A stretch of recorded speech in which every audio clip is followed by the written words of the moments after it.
Have you got questions on your mind for so long about how to get your first property in the UK? Are you interested in a new build or an old build? It doesn't matter, but then you've been wanting to climb the property ladder and you've been so unsure of the complications, then please stay tuned, because in this video I will be talking to you about simple ways on how to get your first mortgage and how to go about it. Put simple. Please stay tuned.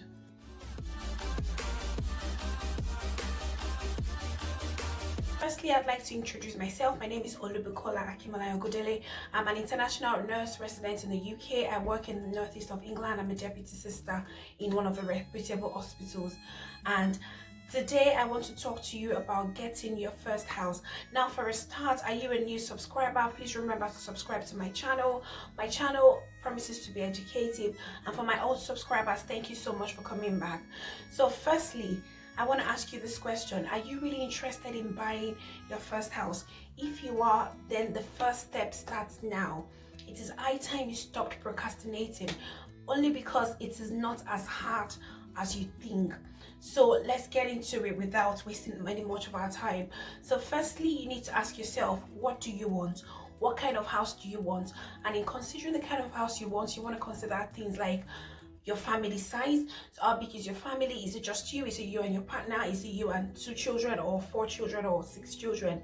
That determines, it goes a long way. Then what do you really want? Do you want a garden? Do you want a garage? Do you want a new build? Do you want an old build? If you get what I mean. So these are things you need to factor in. But you know what? That is not your number one priority. You know why? Because if you wait till all of these things you want get ticked, then you might wait forever. What do I mean? I got to the UK on the 19th of September 2014, and I wish I knew some things I know now back then. I thank God for where I am, but if I had known some things, it probably would have been better if some people had enlightened us. Now, what do I mean? The mistake we make primarily is we wait for the perfect time. We wait for the perfect size of the house. We wait for everything to be perfect. We wait to have the last child.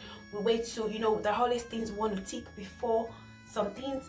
But if you ask me, if you get property buying out of the way, then it saves you paying for rent, because by paying for rent, you're paying for another man's mortgage for him. So what do I mean by you're paying for another man's mortgage for him? He's bought the house on the mortgage. He's put you in the house like you've rented the house, and you are paying every month to him, and whatever you pay every month to him, he then puts it together and then pays his mortgage every month, and he gets closer to owning the home.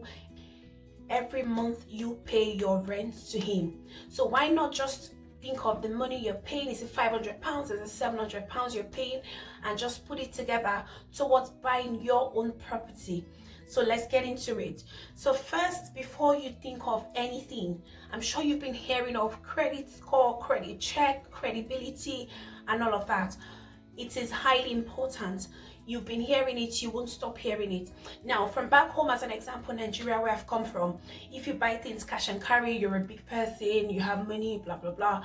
But here, if you want to show that you're big, you need to show your credibility by buying things in debt, and then begin to pay little by little. So they want to know how credible you are, how you're able to keep up with your monthly repayments, how you're able to make sure that there are no lapses in your payments. So that is how they know how big you are, if you get what I mean. And that's why you find that some people have got their chairs on credit, TV on credit, the house itself is mortgage, which is credit, and everything, pretty much their car is on finance, which is credit as well. And every month they then pay back. So when you receive your salary, you then pay back. So what does that mean to you as a new person in the UK, or somebody who doesn't understand all of these things?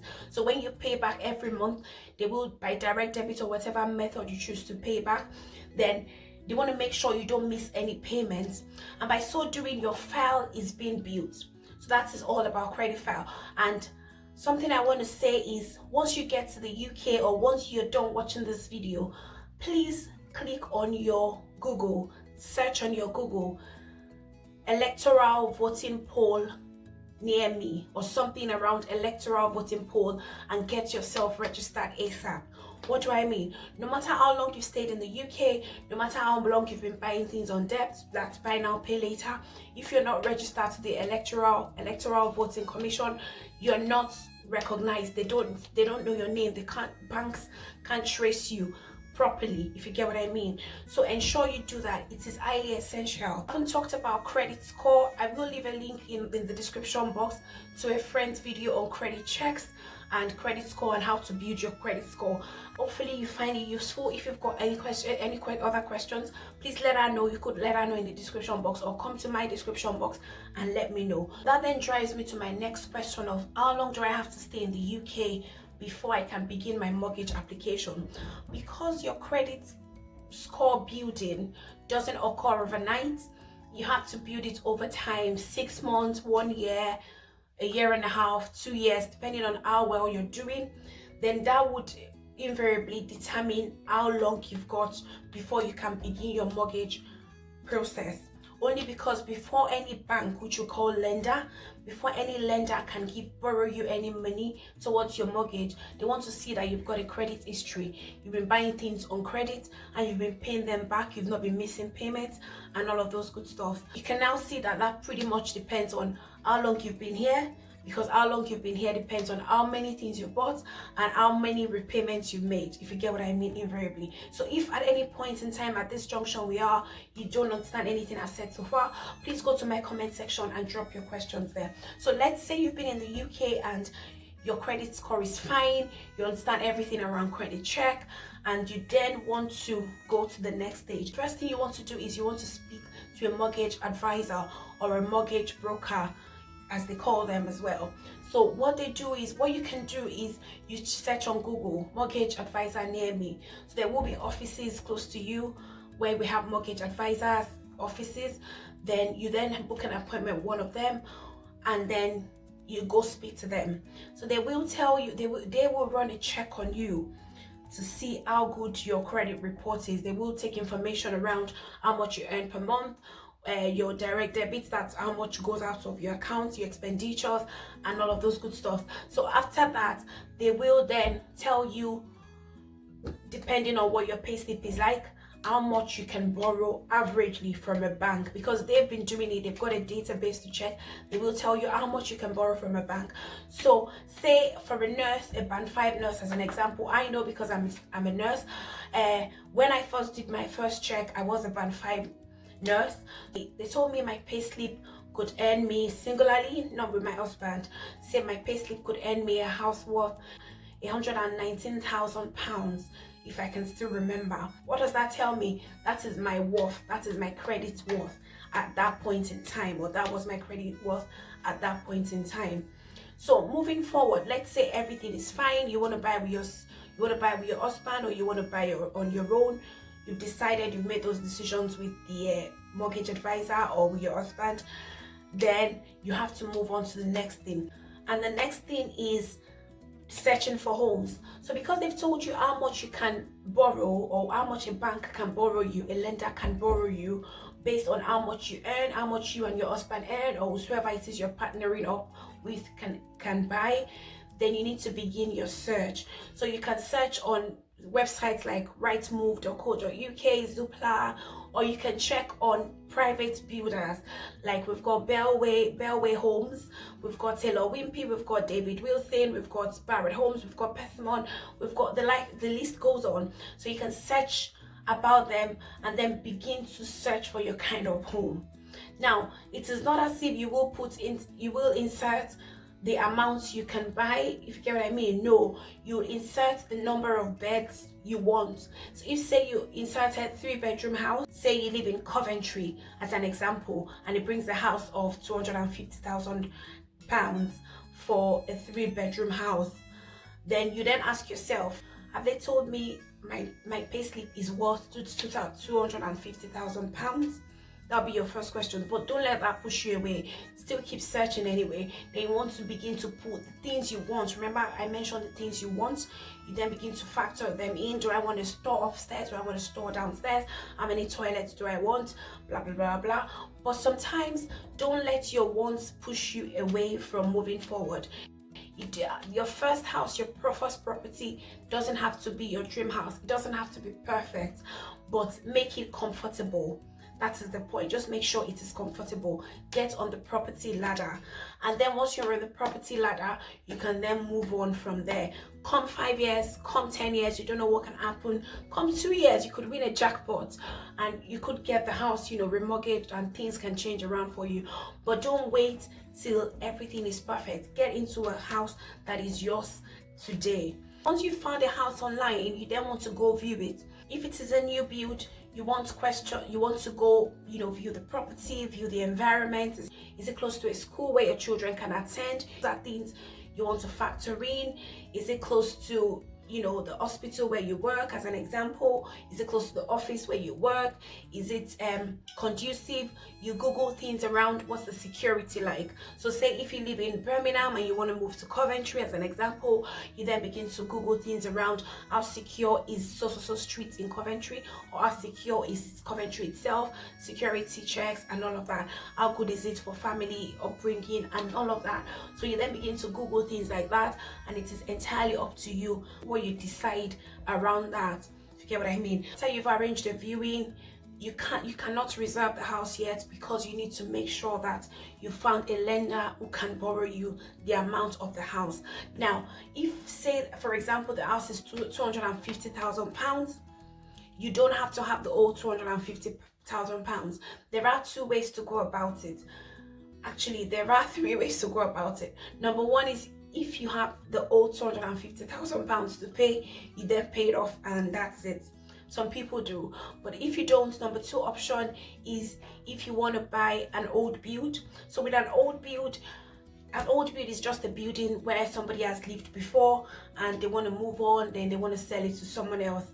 So with such option, you have to have 10% of the total worth of the house. So with the house being £250,000, you want to have £25,000 cash to pay the seller. The remaining £225,000 is what the bank would lend you. You then go back to the mortgage advisor to say, yes, see, I found a house, la la la la. Then they will then put you before as many banks as they've got options for, and those lenders can tell you if they can borrow you and with what interest rate. So that's with an old build. With a new build, how it happens is you have to pay at least 5% of the total house worth. The government gives you an equity loan of 20%, and the bank, which is the lender, gives you the remaining 75%. They don't give you, they actually borrow you. You know what I mean, don't you? So, and that is how it works. So with this same example of £25,000, so 5% of £250,000 is £12,500. So that is the amount you have to have. Then the bank gives you the equity loan of 20%, which would be £50,000, I believe, and then the bank loans you the rest. So that is how it is being broken down. So for a foreigner, I know questions we normally ask again is, how do I generate the £12,500? Yes, this is a question I'd like to answer before I go ahead, because it is a question that I asked myself a good number of times years ago before I could then sum up courage to start. So number one is, you can walk up to your bank and ask if they do the Help to Buy ISA. So with the Help to Buy ISA, the government boosts your savings in your Help to Buy ISA account by 25%. So what do I mean? So if you save £200 per month, as an example, the government will add up £50 for you. So it's called Help to Buy ISA scheme, and you're not allowed to touch the money for any personal use. It is saved there for the sole purpose of buying a house, a new build, and it has to be your first home, if you get what I mean. So that is what that account is for. You then speak to your bank, you negotiate with them, and they will set the account up for you. So for example, in a year, if you plan to save £1,000 every month, then with £1,000 every month, in 12 months time, that would be £12,000. The government will then add £3,000 up for you. If you do the breakdown, that is what it would amount to, £3,000 for you. So altogether in a year, you've saved £12,000, but at the end of the day, you're cashing out £15,000. if you get what I mean. So that is another way to save in a year. Number 2 way to save in a year is to go into contribution. So where I come from, we normally do contribution, and I believe it's the same in some parts of the world as well, where you come together, your trusted friends, your trusted alliances, you come together and then save money every month. So you can then, like the one I did, we saved £1,000 every month. So if you don't have £1,000, you could liaise with your husband, you save £500 together, and then you give it to people who want to take it every month till it is your turn. If you think you want to be ready for your house buying by December, you then tell the people in the group, in the contribution group, that you want to do your own packing of the money by December. So you then save £1,000 for different people every month, and come December they will give you £12,000, and that way you've got your money for the mortgage, if you get what I mean. So but you have to make sure that these are people you trust, because there is no legal binding around it. So if God forbid anything happens along the way, you've given people £10,000 and it is your turn in 2 months time and things go south and you can't find people, then it's gone, you get what I mean. So you have to make sure that it is something, or it is people that you actually trust. That's the second way to save. Another thing people do is they borrow from banks to pay for their 5%, which I won't do. I don't have the full understanding of that method, because it doesn't go down well with me. My interest is not really in it, so I haven't tried to make further research around it. But I believe that's another way people get their 5%. If you have any other way people get their 5%, please go to my comment section and educate people, let people know, let me know, and we will appreciate you. So that is how to get your savings. So I've been able to deviate a bit, because I know that is a question people want to know about. Let me say at this point that the equity loan from the government, you pay back the 20% after 5 years without interest. So following the 5th year, anything after the 5th year, then interest begins, depending on how much you borrow from them. It is good I mentioned that to you, and your mortgage advisor or your mortgage broker would mention or try to educate you around that as well. Please make sure you're attentive. Get a book, get something, and write every information down. And please don't be shy to ask questions. Ask every stupid question you've got. Before you say yes to any property, make sure it is what you want to a good extent, like it's comfortable, but don't wait for it to be perfect. Like I said, it is a mistake most people make that you don't have to make. Just make sure you get on the property ladder. I can't stop saying that. So once you get on it, and then begin to boast to a good extent of being a homeowner, after all, you have a share to the property. Then with time, over the years, once you make more payments towards the house, once you clear the government's 20% and all of that, then you can then begin to boast further. And after a while, and you don't even have to wait till all of those times, you can remortgage the house. So many things can happen. Speaking of property, it is so large, it is so wide, but it is good to know the basics. It is good to get the push to start. So once you get the push to start, you can get every other information from the mortgage advisor or from your internet and all of that. So another question people ask again is do I pay the mortgage advisor for their service? Right, there are some mortgage advisors who would get paid. You then negotiate how much you want to pay them and all of that, while some get paid by the lender, so they get a commission for every person they bring to the lender, that's the bank, to borrow money from that bank. So those ones would ask you not to pay. However, there will be an arrangement fee that then adds up to your mortgage total, if you get what I mean. So those are the things they will let you know, so you don't have to worry about that just yet. They will break it down for you. Write all of this information down. Make sure you don't sign anything if you do not understand everything. It is very, very important. So they will then begin to talk to you about your mortgage repayment. Say for example, with everything left being £170,000, then they will do the calculation for you. Make them do your calculation around, okay, if I was to pay for 25 years, how much would it be per month? And if I was to pay for 30 years, how much would it be per month? And remember that apart from your mortgage payment every month, you still pay things like electricity bill, You still pay your Wi-Fi, that's your broadband. You still probably pay for your TV license.